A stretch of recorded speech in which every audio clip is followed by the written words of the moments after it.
the announcement when Hangman Page and Bryan Danielson 2 is going to be happening, and it's going to be on the first TBS show of Dynamite, so on January 5th. So we are coming back to this match in 2 weeks.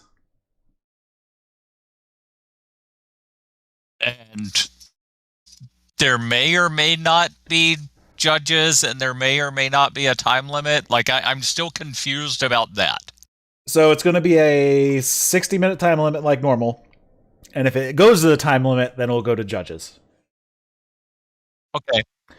I highly doubt we're getting to the time limit. Okay, because I remember... Right. I remember Danielson pitched the idea of judges, and then Hangman came back with, like, I was thinking we could do it without a time limit. But then he made reference to it, if you're going to bring in judges, pay them beforehand because it's not going that far. Yes. So I believe that is the stipulation. That's why I was confused of whether or not. Okay, yeah, that's why I was confused of whether or not they are having the judges or whether it's a no time limit. But yeah, I don't think the rematch is going 60 minutes. No, I don't think so either. I don't think we're going to be anywhere near that. I mean, the longest I think we're going is near 40, if that. But I know we'll see. But I am looking forward to that match happening because the first one was pretty awesome. And then, of course, on that show as well, I'm gonna say 27 minutes. 27. 27. And also on that show, we will be having the first TBS champion crowned, I'm sure. And I'm curious how the final match of... Hopefully, they've not said that. True. Hopefully, the final match of the tournament with Thunder Rosa and Jay Cargill goes well. Yeah, hopefully that is next week. It should be next week. Yes, I believe so. But yeah, like I don't believe they have announced that yet. I don't think so either. But I mean, it's got to happen next week at this point. There's no time left. Yeah. All right, so before we get into the details of the show here, you're listening to the That's Wrestling podcast. If you're listening to this as a podcast, we do this show live over on Twitch and on YouTube. And if you're watching out on either of those platforms this week, hopefully my internet holds up. My puppy decided to eat my Ethernet cord that hardwires me to my router, so I'm currently on Wi-Fi. So hopefully that does not cause any issues. If you're hopefully it doesn't. And our link to our Discord is in the show notes as well. Follow us on Twitter at That's Wrestling 1 with the number 1, and you can follow Darryl at Darryl W Perry on the Twitter as well. How's it going, man? Not too bad. Winter break this week, so I've been getting some of my final papers worked on. I've got a pretty good draft of the one in my Slavery in New England class. So I sent that out to a couple of people to look at. Alrighty. Surviving the cold, at least? Yes. It's going to be a chilly one. Yes. Although on Sunday... Yeah, on Sunday we thought we were having a snow emergency on Friday, so no on-the-street parking. So I moved the Not a Bus to one of the parking lots that the city allows, the snow emergency parking on, and went to pick it up on Sunday because I just didn't go anywhere on Saturday. And it was so cold that the Not a Bus would not start. It's like, I hope I don't need a starter. Went back on Monday after a doctor's appointment at like 10 o'clock in the morning when it was like right around freezing, and it cranked right up. So apparently when it's down in like single-digit temperatures, not a bus doesn't want to start. Well, that bad boy's That's diesel, a thing right? I know now.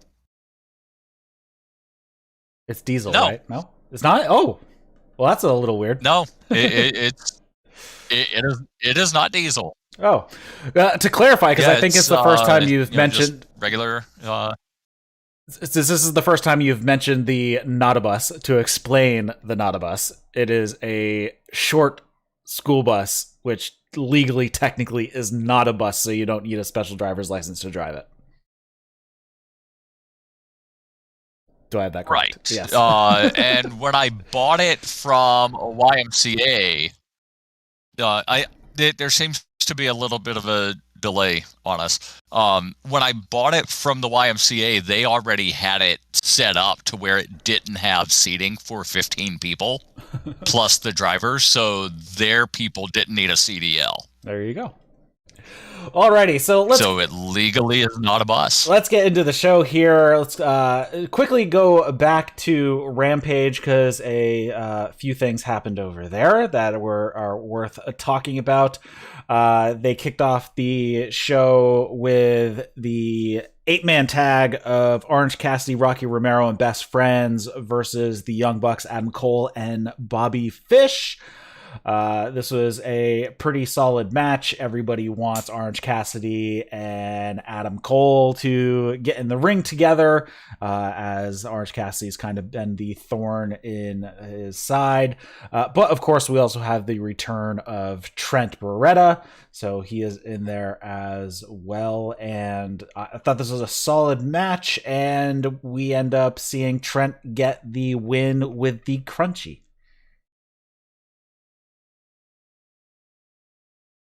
Yeah, and I thought it was interesting that even though they're using his full name now, first and last, Trent Beretta, they're still saying Trent with the question mark.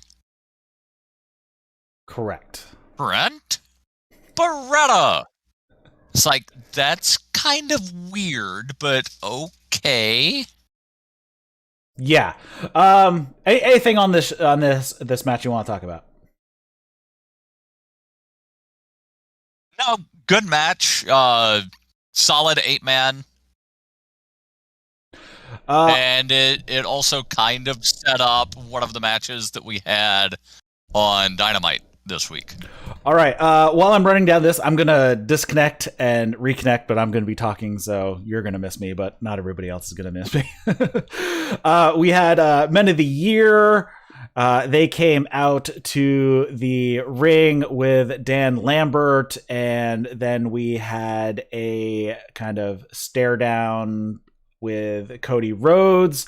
And they kept stealing the microphone from each other, and then eventually Cody Rhodes tried to attack Men of the Year, but they beat him down. Dustin comes down, they start beating the crap out of Dustin, and then Sammy Guevara makes the save for his opponent on this coming week's Rampage for the TNT Championship. So yeah, there was that.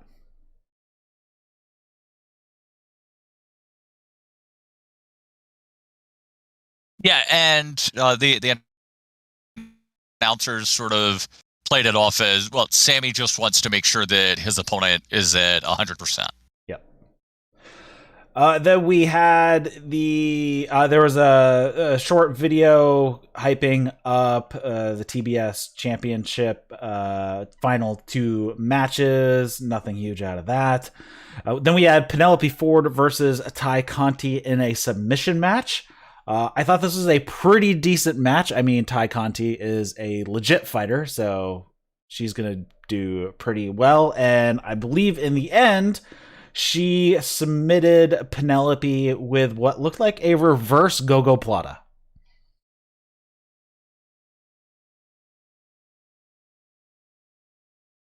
Yeah, I think they called it a triangle, but I don't recall it looking like a triangle. Yeah, it was definitely like a reverse gogoplata, because the gogoplata is usually the shin across the throat and then arms around the back of the neck. So this was reversed. So the shin was across the back of the neck and the hands around the front. So it looked like a reverse gogoplata to me. Yeah. They have a video hyping up the Owen Hart Cup, and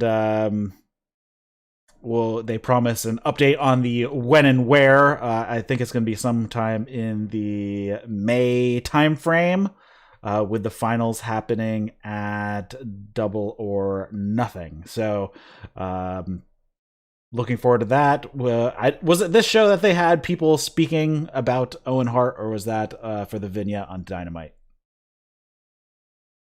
That was Dynamite. Okay. Rampage, they just sort of mentioned, hey, coming up in the spring, and the finals at the Double or Nothing.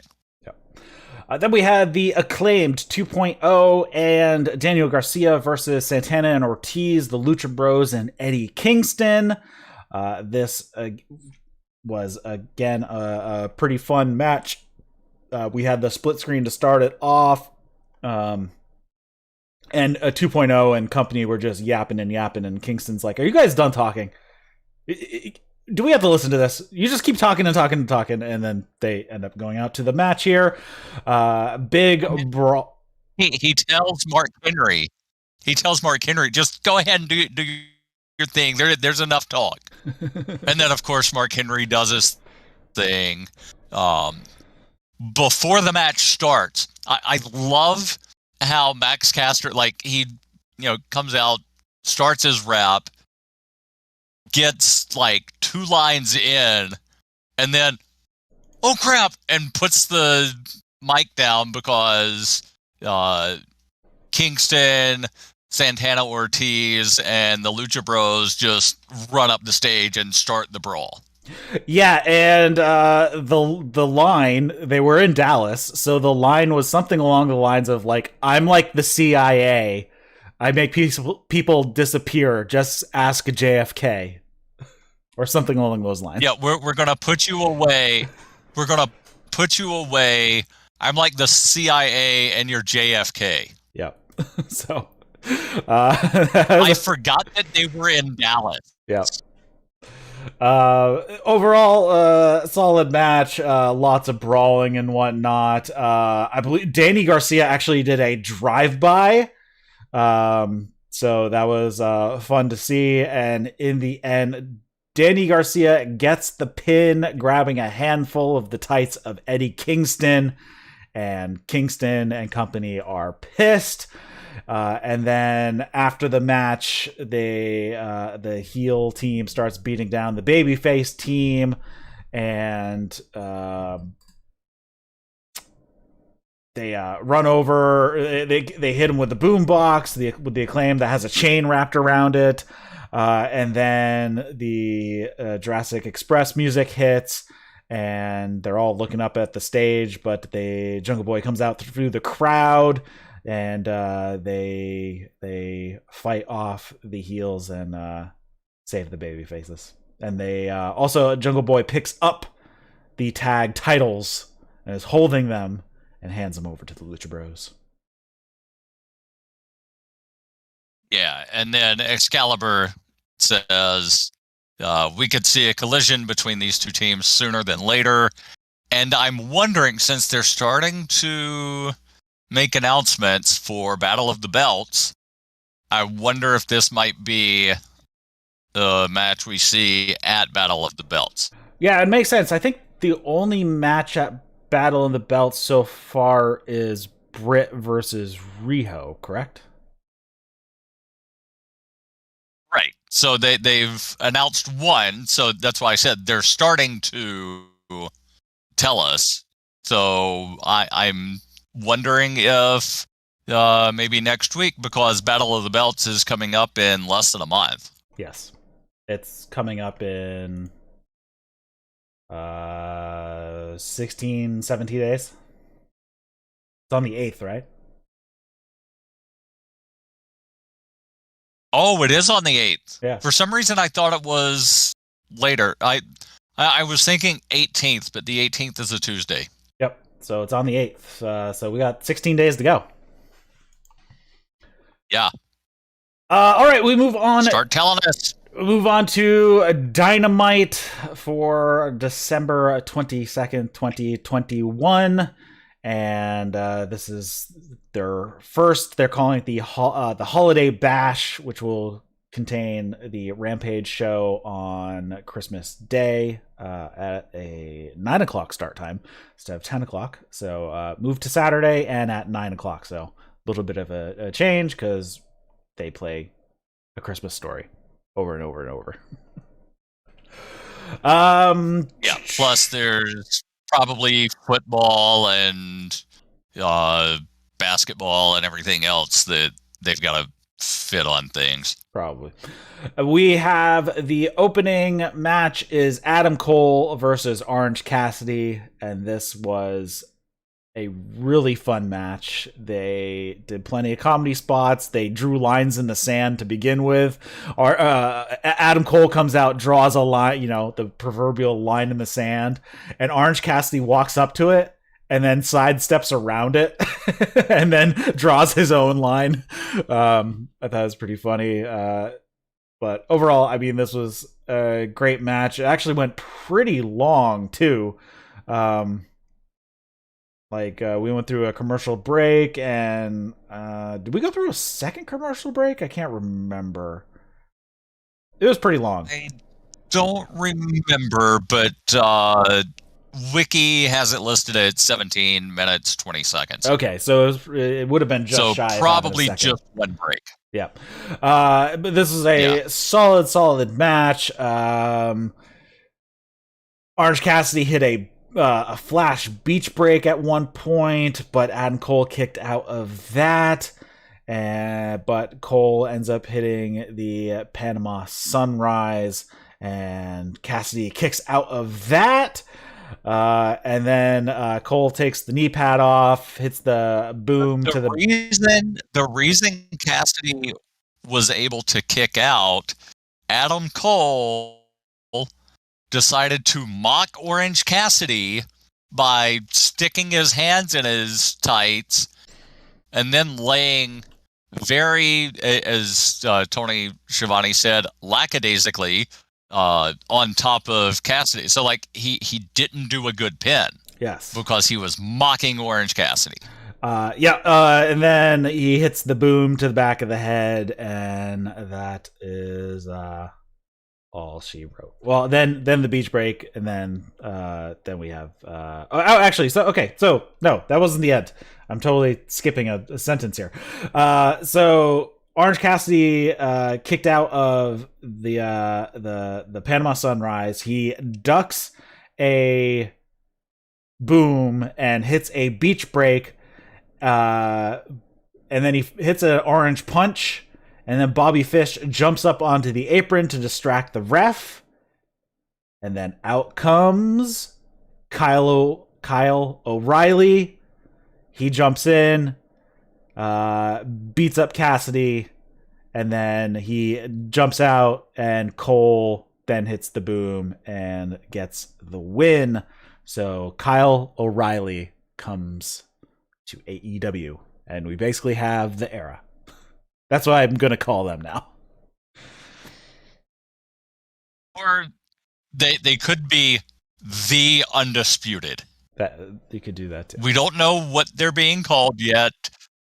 There's not a shirt up on Shop AEW yet, or at least as of 2 hours ago, because I was curious. What I thought was really funny about the ending, because Cole had already pulled the knee pad down earlier in the match, he had to pull it up to then pull it down to hit the boom. It's really? You've got to do the full setup before hitting the boom, so you've got to pull the knee pad up. All right. Still funny. Yeah. There was another funny spot I forgot about. Of comedy plus technical wrestling. Yeah, there's another spot that I forgot about that Orange Cassidy, sometimes he grabs like a headlock and then throws up the thumbs up to the hard cam while he's down on the mat. Well, this time he kissed Adam Cole on the cheek, which I thought was funny. What was that? Yeah. And at the very beginning of the match, when Adam Cole, did the thing with his fingers up in the air and everybody yells, Adam Cole, baby, Orange Cassidy grabs his hands and shoves Adam Cole's hands into his own pocket. So Adam Cole's hands were in Orange Cassidy's pockets, and Adam Cole just like freaking out of like, what are you doing? Yeah. After the match, great stuff. The Young Bucks come on down to the ring, and they are confused about what's going on as they now see the former Undisputed Era standing in the ring together facing the hard cam. Cole and O'Reilly continue facing the hard cam, but Fish and O'Reilly continue facing the hard cam while Cole has noticed the Bucks have gotten in the ring behind them and they're talking back and forth. They're all looking confused. Adam is looking apologetic, sort of like I didn't want you guys to find out this way type of deal. And I was curious what was going to happen. I had no idea if the Bucks were gonna attack, or if Cole and O'Reilly and Fish were gonna attack the Bucks, or if O'Reilly and Fish were gonna attack Adam Cole. I had no idea where this was gonna go. Yeah, because when they were beating down the best friends, Adam Cole, before the best friends got beat down, Adam Cole pulls Kyle off of Jungleboy, or not Jungleboy, Cassidy, and it looks like, oh, are they gonna start fighting? But then nope, they're all working together, and I think Excalibur even at one point said, Adam Cole, it looks like he just told the Young Bucks that, yes, this is the Christmas present that he promised last week. Mm-hmm. So at the end of it, though, Cole, Fish, and O'Reilly make their leave out of the front, leaving the Bucks in the ring still. So, yeah, we don't know how it's going to go, and they go to commercial from there. So this story is going to play out. I also thought it was interesting. That Cole got out of the ring first and then said, come on. And that's when O'Reilly and Fish got out and left with him. Yeah, so I appreciate that they're going to slow tell this. I've bought into, they need to do it right now. Over the past 30 years of watching wrestling, I'm like, oh yeah, they can push this off and slow play it, and that's perfectly fine. They don't need to determine which way we're going tonight. I'm wondering, and I'm going to do a little bit of fantasy booking here. What if, whenever Omega gets back, because you know that Omega and Cole have some beef, mm-hmm. and then it looks like the Undisputed have some beef with the best friends, let's set up a 3-team blood and guts match. That would be an interesting one. I'm not sure how it'd work, but it would be an interesting one. Yeah, I'm curious to see how it goes, because I would think they're gonna head to break off.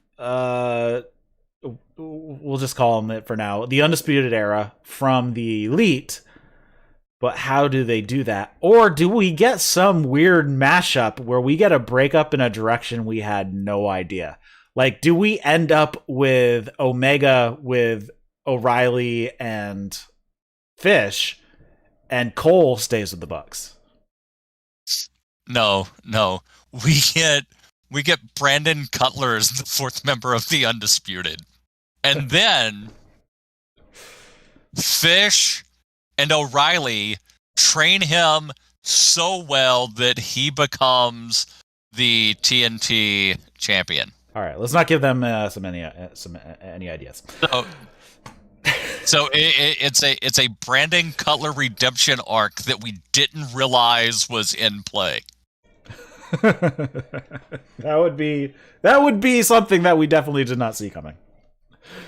Next up, we have Hangman Page is brought out to the ring, and he's talking about the 60-minute time limit draw he had with Bryan Danielson, and he says, you know what, I don't feel like much of a winner or a champion now, and because, you know, at the end I didn't win, but the title was still handed back to me.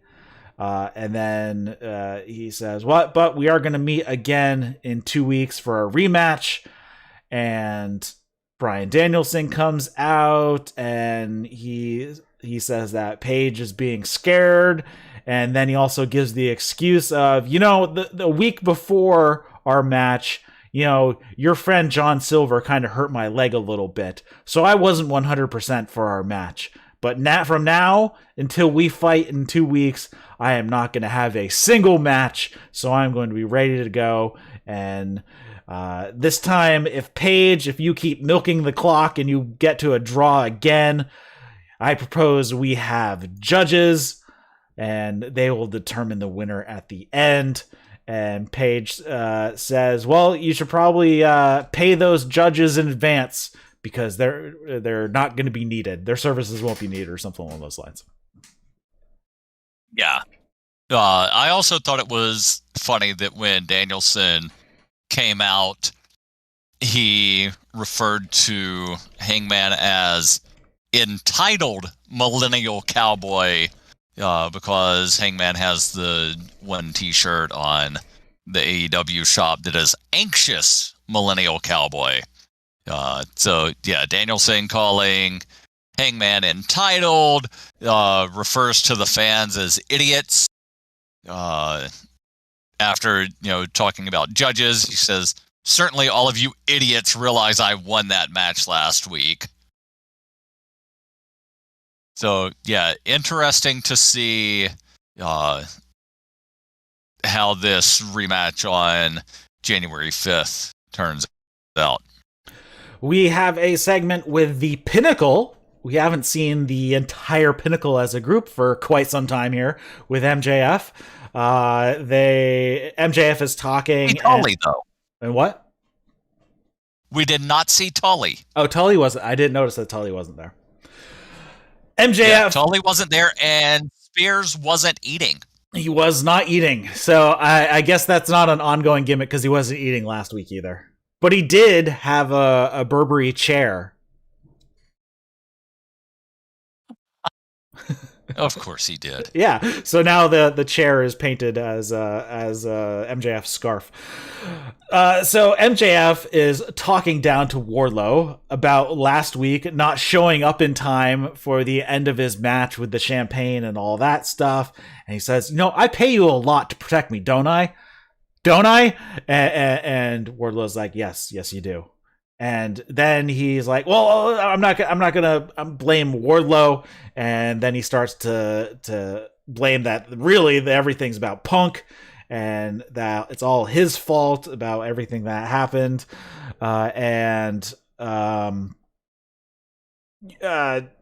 Dax then cuts the standard promo, you know, we're the best, you know, when you're in the Pinnacle, you're always on top. That type of deal. Yeah. Up guys, out. Yep. I don't think he actually said that this time. He didn't. He didn't.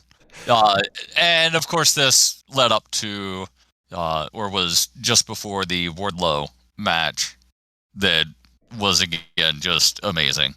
Yes. So Wardlow versus Captain Shawn Dean, who has like a 0 in like 60 record. I don't know how. It's really bad. Basically, he gets power bombed 4 times, and then the Wardlow just puts his foot on him and gets the pinfall victory.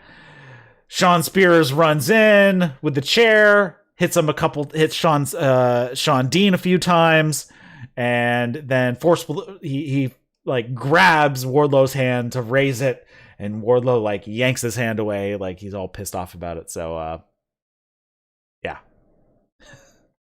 Shawn Dean is 4-40 career, 4-19 in 2021,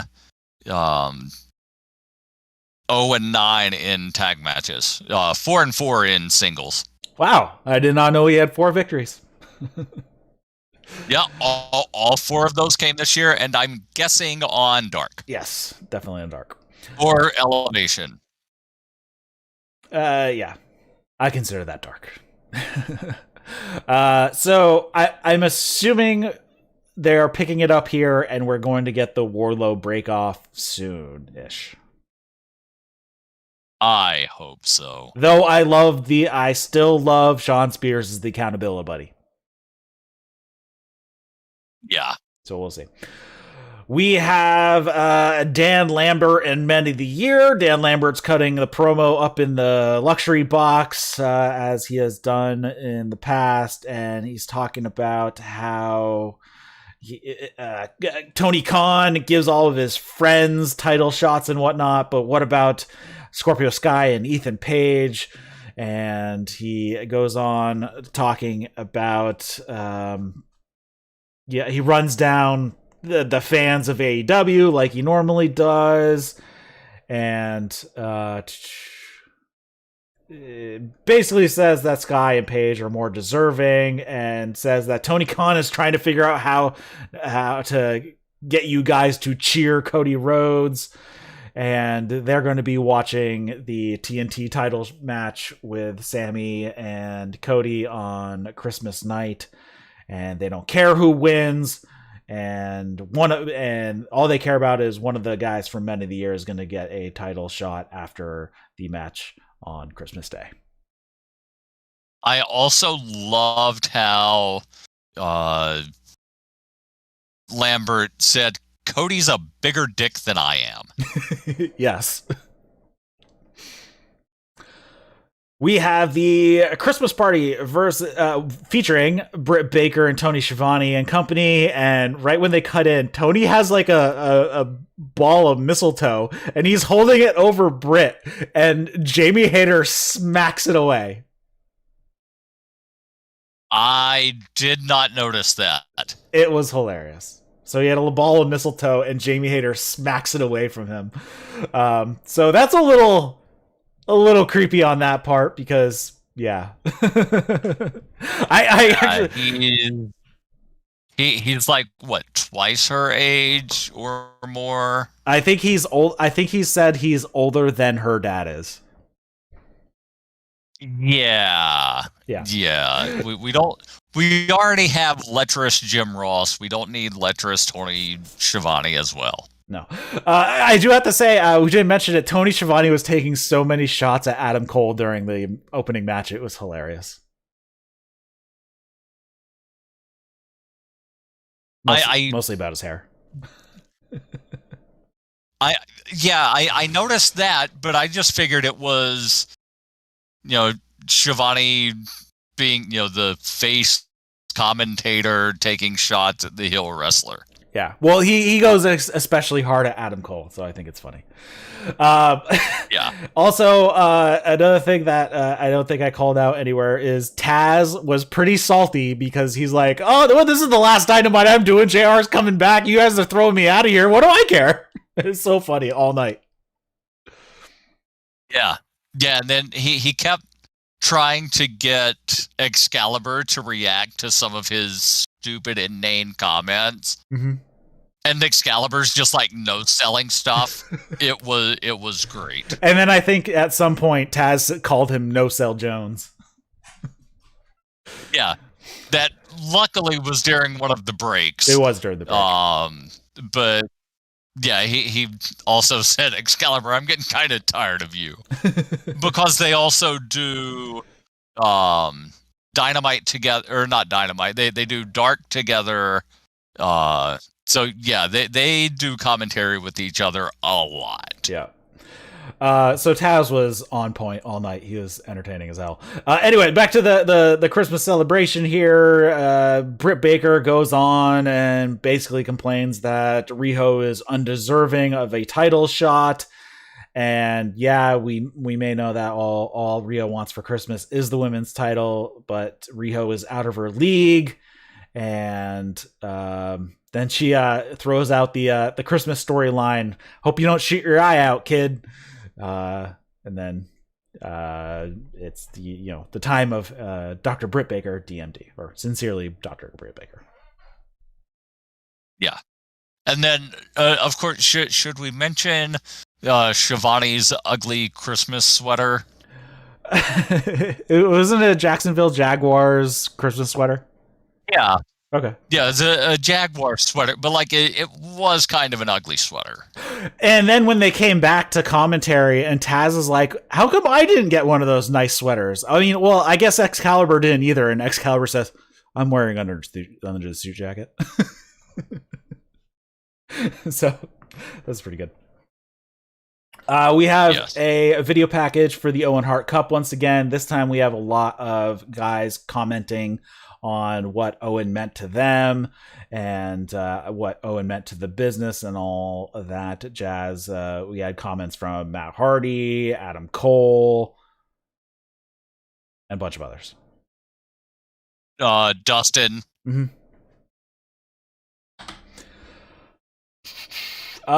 Then we had the semifinals match in the TBS Women's Championship Tournament of Nyla Rose versus Ruby Soho. Vicky Guerrero at ringside for Nyla. And we both missed this on while watching it live. But it was all over social media. There was a guy in the front row that had a transphobic sign. Nyla flipped him off, and security removed him from the facility. Yes. And I assume he is now banned from AEW events. Should be. Probably.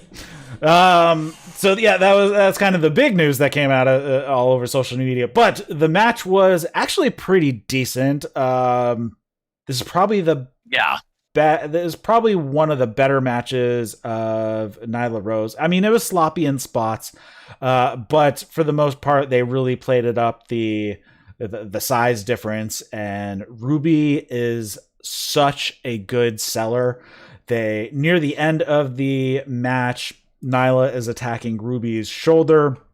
They mentioned on commentary that Ruby has had 2 shoulder surgeries in the past, and she just kept beating on her and beating on her. She kicked out of a beast bomb, and then Nyla started going up the ropes, and Ruby pulls her down out of the corner and hits the No Future while Nyla's coming off the top. And it's probably the best the No Future has also looked since she joined AEW.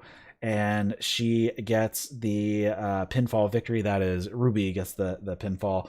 And she is just continuing to sell her shoulder. She's selling it so good, I thought she might have actually screwed up her shoulder because it looked like she was going to cry. Yeah. And let's also mention the numerous distractions from Vicky earlier in the match. I think they started when Ruby had basically a modified Dragon Sleeper And it looked like Nyla was about to tap, and then Vicky gets up and distracts the ref. And so Ruby is like, all right, I guess I got to go deal with Vicky now. Yeah, and she hit Vicky with an enziguri. Yeah, and I love when there's attempted, distraction, interference sort of thing, and it doesn't wind up playing into the finish. Mm-hmm.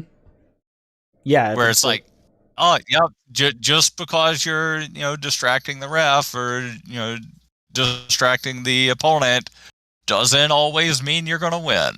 It's also entertaining when it backfires as well. Yeah. Oh, I love when it backfires. We had a quick vignette of Serena Deeb basically continuing to run down her issues with Hikaru Shida, and she was just all pissed off about it. This was actually a really solid promo from Serena. Yeah. Then we had Malakai Black versus Griff Garrison, and Brian Pillman was at ringside, and Griff gets in the ring, and he is pissed off, and right as the bell rings, he runs at Malakai, but Malakai just hits him with a head kick right away, and Malakai just keeps beating the crap out of him, and a bunch of leg kicks like over and over and over again, and he pulls up Griff like he was going to do the spin kick, but then he picks the ankle and just submits him with a single leg crab just to add, a little bit of insult to injury there. Yeah. Griff, I think, got, 2 offensive moves? Something like that, yeah. The entire match. It wasn't much. So yeah, and I'm honestly surprised that this match went over 3 minutes. Yeah, Black was pretty much toying with his food at this point. True. Then Pillman comes in after the ring, after the match is over, and has to pull Malakai Black off of them to get him to release the submission. But of course, this does not go well for Brian Pillman Jr. as he ends up eating the spin kick from Malakai that looked freaking awesome. Yeah. They've still not named that, have they? No. They need to give that thing a name. Yeah. They should just call it the House of Black. That'd be fine. Yeah. Something. Like, give it a name. We have Matt Hardy, Private Party, Christian, Jurassic Express. They're hyping a match on Rampage. I don't understand why this match is happening. Oh. I don't understand why it's happening. I'll tell you. Okay. Yeah, so Private Party are, I'm assuming, based on what was said during the promo, must be the number 2 tag team. Or they think they're number 2. I'm looking at the latest rankings, and they're not in the top 5, but Cassidy said, I'm Jungleboy, I'm going to pound your ass, and then if you get put out, you and your dinosaur buddy can't challenge for the world tag titles because Jurassic Express is ranked number 1. So the assumption is you take out one of the members of the tag team that is ranked number 1, and then you can take their spot. Got it. Yes. And Isaiah Cassidy doesn't want to go up against, a 65 million year old dinosaur that's like 6'12". So let's go after the short little guy. Yeah, and so he says he's going to pound Jungle Boy's ass, and Jungle Boy says that he vows to cram a lump of coal up Orange Cassidy, Isaiah Cassidy's ass, and then Christian Also said nobody's gonna pound my ass. Christian pimps the limited edition Christian Cage Jurassic Express T-shirt. Yeah. And then we had the final match of the evening, and this is a 6-man tag: MJF and FTR versus CM Punk, Darby Allin, and Sting. 3 generations of wrestlers all in one match. FTR. MJ FTR. It was MJ FTR. All of the baby face team came out with kind of matching face paint. CM Punk had really old school Sting makeup on. Sting had in the Chicago colors. In the Chicago colors. Sting had his face paint was the Chicago colors, but like the Blade Runner Sting. Darby had like the Surfer Sting colors, but in the Crow Sting style on half of his face. And Sting basically had a CM Punk motif on his head. Yeah. Yep. Like if CM Punk had face paint, this was what CM Punk's face paint would look like. Basically, he had a CM Punk T-shirt on his face. The fist on his forehead. I'm still not entirely positive what the lightning bolt things were under the eyes. And of course, Sting was also wearing a CM Punk T-shirt. Punk had Sting-inspired trunks, where it had the scorpion on one of the legs, and I noticed he had the Chicago stars inside the scorpion, but not around the waist. Mm-hmm. So this match, the biggest story is MJF is trying to avoid CM Punk at all costs. Eventually, when both of them are tagged in at the same time, MJF goes running. He jumps the barricade. He runs through the crowd. He runs up one of the sections out to the concourse. And CM Punk is giving chase the whole time. And then he runs down out of the concourse, down 2 sections over, and they run all the way back to the ring, and he tags himself out to one of the guys in FTR. So that was an ongoing thing.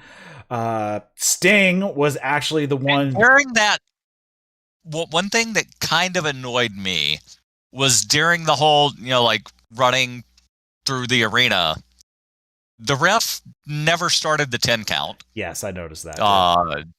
I thought it was funny that Taz was making a joke about like how far they were running. He was like, I don't think I ever ran that far during my entire career. Like that's almost like a marathon that they're running out there. But yeah, chicken shit heel MJF is even better than I thought he could be. So Sting was actually the one, they got the heat on Sting for quite some time. They beat him up for a good long while. Eventually the baby faces start to make a comeback. Sting hip tossed MJF out of the ring over the top rope to FTR out on the floor, but he either under or over rotated depending on where he was hoping to land, and he was like a fraction of an inch from disaster, landing directly on his head on the concrete. But luckily, I think he just made it around enough, and FTR caught enough of him that he was okay. Yeah. It was scary. Sting then goes up top and does a crossbody off the top to the floor on FTR and MJF. And then Sting, who is we should point out 60 what is it, 65 no 62. I thought he was like 65. No. But still, like, you know, he should not be doing some of these things. He will break a hip. I mean, he looks fine. He moves fine. He was moving fine when hitting the ropes and everything, so I think he's okay. He looks all right. Yeah. I know. It's just like, you know, with the spinal injuries that he has had in the past and jumping from the top rope outside the ring. Mm-hmm. Yeah. MJF is in the ring, but before he ends up getting killed by Sting, Dax Harwood runs in and pushes MJF out of the way, and Punk ends up hitting Harwood with the GTS. Sting hits the Scorpion Death Drop on him, and Darby Allin hits a coffin drop like 3/4 of the way across the ring. And the baby faces get the victory as MJF had run away, leaving FTR to deal with it. There's also a point where Darby Allin ran over MJF into the common. Didn't see it until the recap after the match was over. Yeah, and earlier, I forget where exactly it was during the match. There was the outside the ring sort of face-off between FTR and Sting and Punk. Darby was still in the ring, and he delivered like just a weird breakneck tope that was like the way you do a tope onto a group of people. Yes. Where like it wasn't this convoluted thing of guys just sort of standing there looking up, watching somebody to make sure that, you know, like they get hit. Like this just looked like, yep, these groups of guys are having a face-off outside, and then here's this, you know, flying 150-pound man that crashes into people. MJF has bailed. He's run up to the top of the stage. He goes over to commentary and he grabs a headset and he claims that Punk wants nothing to do with him. You see, Punk is running scared from MJF when it was the other way around. It was pretty funny. Yeah, and he sounded gassed. Yeah. Well, I mean, that he was running a lot during that match. Yeah, he was, and it was a 26-minute match. So, yeah. So that was the end of the show for matches on Rampage on the 25th at 9 p.m. instead of the normal 10 p.m. And that's on Saturday on the 25th. There is a TNT Championship match, Sammy Guevara versus Cody Rhodes. Also, there is Lila Hirsch versus Chris Statlander, Isaiah Cassidy versus Jungleboy, and Bear Bronson takes on the so loved Hook. And undefeated. Yes. Hook is undefeated. He is. Yes. So other than that, I mean, I thought he's got more professional wrestling victories than either of us. Yeah, there you go. Overall, I thought this was a solid show. Looking forward to Rampage on Saturday night. I'm not doing anything on Saturday after like 10 a.m. So that should be fine to watch that. And then we have the first TBS show on the 5th, and then Battle of the Belts on the 8th. So we have two big shows coming up after next week. I'm curious how next week's show is going to do. They're going to be back at Daly's place in Jacksonville. JR will be coming back to the commentary desk. I don't know if it'll just be for that show and he'll still take another couple weeks off, but since he lives in Jacksonville now, he doesn't have to travel to to Daly's place since he already lives there. Yeah, and next week is being called New Year's Smash, which is the same name they gave to the New Year's show last year. The wiki article, and I don't know how accurate this is, but the wiki article for New Year's Smash says that there will be the other semifinal in the TBS tournament on Dynamite. They also list a 6-man of Kingston plus Santana and Ortiz against 2.0 and Daniel Garcia. And then supposedly a 6-man between Best Friends and the Undisputed. All right. So again, that's listed on the wiki. That has not been, to my knowledge, either confirmed or denied by All Elite Wrestling, Tony Khan, the Young Bucks, Kenny Omega, any of the EVPs, etc. All right. So I don't have anything else for this show. Anything else AEW related you want to discuss before we wrap it up here? Not that I can think of. All right. So, yeah, guess we'll be back next week. Oh, man. Freaking. Okay, next week's fine. The week after that is going to be crazy because Wrestle Kingdom is on the 4th and 5th. So. Oh, yeah. That's coming up. So just give me a heads up for what you want to do that first week of January. Yeah, Wrestle Kingdom is on the 4th, 5th, and the 8th. And the show on the 8th is not going to be live on New Japan World. I don't know how long it's going to be, but that's going to be the New Japan versus Noah show. So, should be interesting. Ooh, interesting. Yeah, Davis, I am not sure when we're going to be touching on New Japan stuff. I'll have to talk to Trey. I'm guessing we'll pick it back up at Wrestle Kingdom. But I don't know. We'll see if we might do an overview show sometime next week. I haven't talked to Trey. What's the Wrestle Kingdom main event? Oh, geez. Why do you have to ask me? Okada versus Shingo for the championship. Okay. On night 1 at least. And then the winner of that will take on Will Ospreay on night 2 for the championship. All right. That's the plan at least.